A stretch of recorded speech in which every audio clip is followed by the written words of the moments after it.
আসসালামু আলাইকুম, আশা করি সবাই ভালো আছো। তোমাদের কিছু প্রবলেম আমাকে জানাইছিল যে ইনডিটারমিনেট বিমের কিছু প্রবলেম ছিল। এই প্রবলেমের উপর একটা ক্লাস অলরেডি হয়ে গেছে, আর একটা ক্লাস আমি নিচ্ছি। এগুলো সাধারণত পরীক্ষায় আসছে তোমাদের, হ্যাঁ, সাব অ্যাসিস্ট্যান্টের পরীক্ষায় আসছে এগুলো। সাধারণত এগুলো বিএসসি লেভেলের অঙ্ক আর কি। তোমাদের অনেক সময় চলে আসে, শিখে রাখো, যদি কোনোদিন কাজে লাগে বা কমন পড়ে যায় ভালো কিছু করতে পারবা, হ্যাঁ, বা ওদিন নিজে অন্যদের সাথে আগাই থাকবা।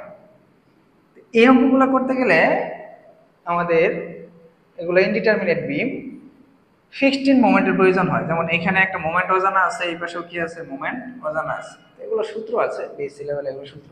এখানে একটা মোমেন্ট আমাদের অজানা, রিয়াকশন অজানা।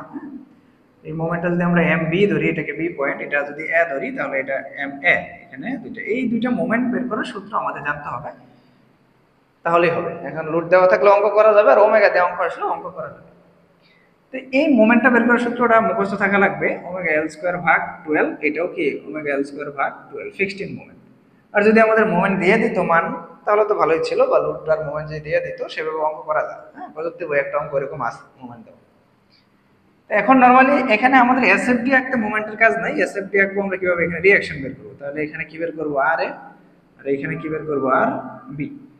এখানে টোটাল লুট কত আসতেছে, ওমেগা ইনটু এল। ওমেগা এল যদি টোটাল লুট হয়, মোমেন্ট নেওয়ার তো আমাদের প্রয়োজন পড়তেছে না, কারণ আমরা সহজে বের করতে পারতেছি। ওমেগা এল যদি টোটাল লুট হয়, ও নেবে অর্ধেক, ও নেবে অর্ধেক। শর্টকাট করে ফেললাম, হ্যাঁ, যে আর এর সমান হবে ওমেগা এল ভাগ 2, আর বি সমান হবে ওমেগা এল ভাগ। নরমালি আমরা এসএফডি যদি আঁকি, এখানে আসবে কি ওমেগা এল ভাগ 2। এখান থেকে যদি বিয়োগ দিই ওমেগা এল, তাহলে হাফ থেকে একটা বিয়োগ দিলে কি হয়, মাইনাস হাফ হয়ে যায়, তাহলে ওমেগা এল ভাগ 2 আসবে। আবার এটার সাথে যদি যোগ করো, ওমেগা এল ভাগ 2 0 হয়ে যাবে। তো এখন কথা হচ্ছে বিএমডি কিভাবে আঁকবো, উপরে একই, এটা এসএফডি শেষ। বিএমডি যদি আঁকতে চাও, তাহলে আমাদের প্রথমে ফিক্সড সাপোর্ট, যেহেতু এটা মোমেন্ট আছে, তো মোমেন্টটা সেটা কত, সেটা ওমেগা এল স্কয়ার বাই 12, প্রতিরোধী মোমেন্ট। তাহলে ওমেগা এল স্কয়ার বাই 12 হচ্ছে নেগেটিভ মোমেন্ট। এটা প্রথমে omega L square by 12 negative হলো, মানে মাইনাস ওমেগা এল স্কয়ার ভাগ 12। এটার সাথে যোগ হবে এরিয়াটা। এরিয়াটা কত হবে, হাফ ইন্টু ভূমি, ভূমি হবে এল ভাগ 2, ভূমি হবে এল ভাগ 2, এই পাশে হবে কি এল ভাগ 2, ইন্টু উচ্চতা কত হবে, ওমেগা এল ভাগ 2।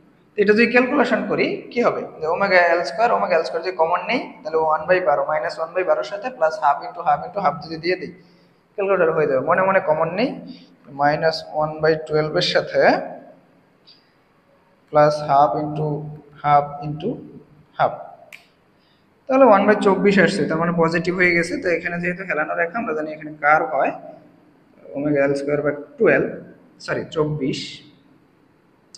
এখান থেকে আমাদের মাইনাস করতে হবে আবার ওটার এরিয়া, তাহলে মাইনাস ওটার এরিয়া কত, হাফ ইন্টু ভূমি ইন্টু উচ্চতা। ভূমি হচ্ছে হাফ, ওটা উচ্চতা হচ্ছে half, omega L square common রাখলাম, আবার মাইনাস পাওয়া যাচ্ছে, আবার মাইনাস ওমেগা এল স্কয়ার ভাগ 12 পাওয়া যাচ্ছে।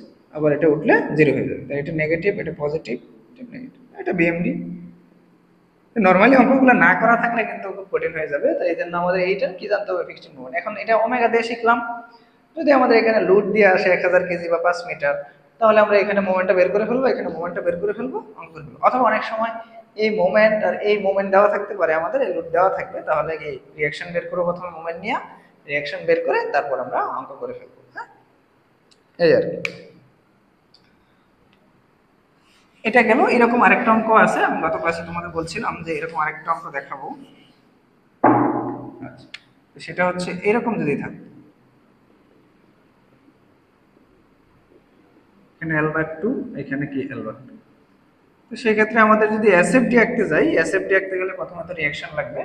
রিয়াকশন নরমালি এখানে রিয়াকশন কি হবে, এটার অর্ধেক বোঝাই যাচ্ছে, যে পি যেহেতু মাঝখানে আছে, তাহলে ও অর্ধেক নেবে, ও অর্ধেক নেবে, খুব সহজ শর্টকাট।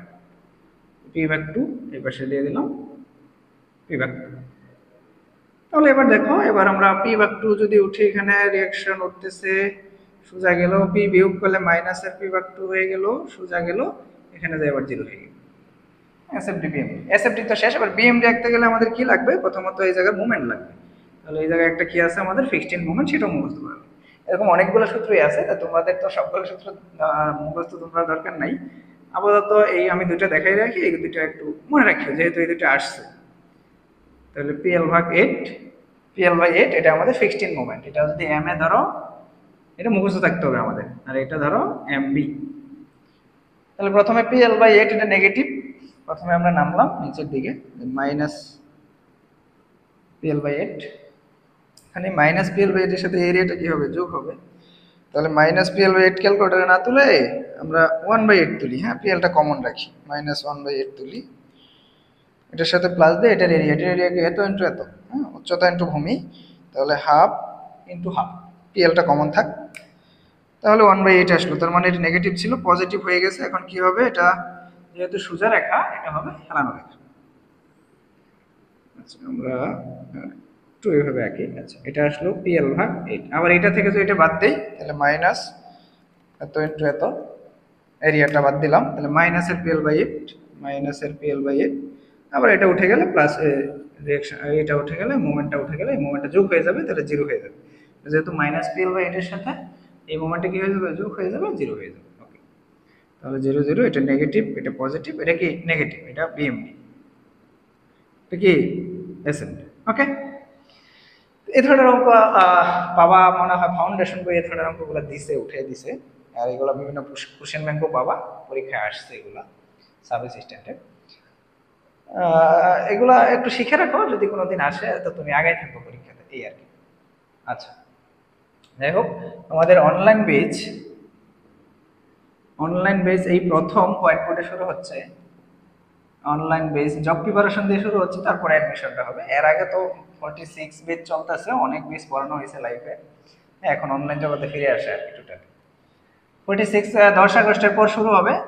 যারা ক্লাস করতে চাও একদম বেসিক থেকে, এগুলো তো বেসিক ছাড়া ক্লাস করালাম, একদম বেসিক থেকে যারা ক্লাস করতে চাও তারা যোগাযোগ করো, হোয়াটসঅ্যাপে যোগাযোগ করো, পেজের সাথেই থাকো, আমার আইডিতে ফলো দিয়ে রাখো।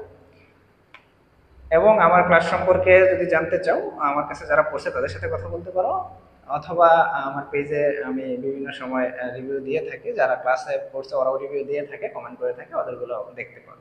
হ্যাঁ আশা করি মানে তোমরা অপকৃত হবে না, উপকারী পাবা। হ্যাঁ আমার এখানে ক্লাস করে এমন রেকর্ড নাই যে আমার এখানে ক্লাস করে আরেক জায়গায় ডিফারেন্ট পড়তে হয়েছে, কিন্তু আমার এখানে বিভিন্ন জায়গায় ক্লাস করে স্টুডেন্ট আবার ঘুরে এসে আমার কাছে পড়ে গেছে। হ্যাঁ এরকম অনেক রেকর্ড আছে। এই জন্য বলো, যদি ভালো কিছু পেতে চাও, আশা করি তোমাদেরকে সর্বোচ্চ সাপোর্ট দেওয়ার চেষ্টা করব।